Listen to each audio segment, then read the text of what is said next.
Well, that's a good question. And as you know, I was in China back in September. I collaborate with a tech brand, which thanks to one of the CEOs there, that's how we got introduced.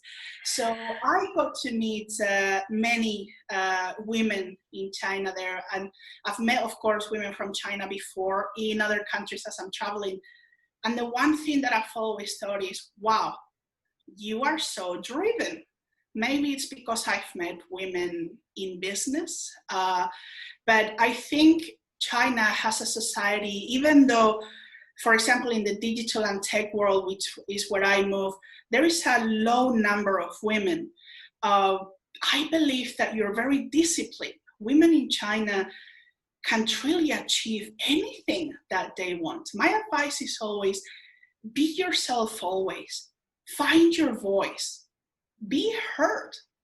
Don't be afraid to tell your story and share what you're passionate about. I feel sometimes in China, maybe there is a perception of that women, or in the Asian market, that need to be a little bit more reserved, a little bit more quiet, let the men talk first. But the conversations that I have had with women, it's always empowering. It's always, wow, and you study so much and you become so successful and you have all of these degrees, and it's like, oh my God, and gymnastics, and there is so much that you're taught since a young age that in the rest of the world actually they don't. Maybe this is what I feel, that sometimes the rest of the world has not a fear of China, but there is so much more knowledge shared.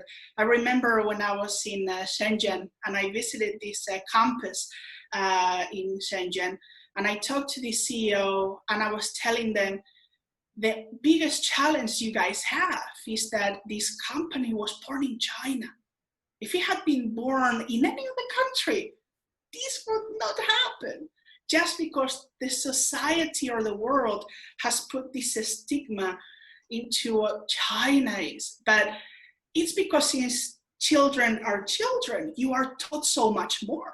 The expectations are so much bigger. And many other countries are a little bit more, relax, hey, tomorrow, hey, you don't need that. But in China, you study, you're resilient, which is what I spoke earlier. So to all the women that don't feel this, that they feel, I cannot really tell my voice because maybe it's not acceptable. Remember, this is 2020. We're entering 2021. Remember not to be too self-critical of yourself, because we already live in a society, like I mentioned earlier, where we are constantly criticized by others, especially those that don't even know us. So we must continue to be strong. We must continue to find that inner warrior that says, my name is, and this is my story.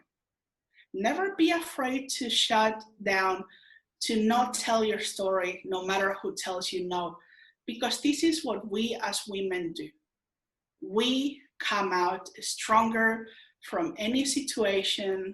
We are resilient, we are strong, and we are warriors. That's what I would say.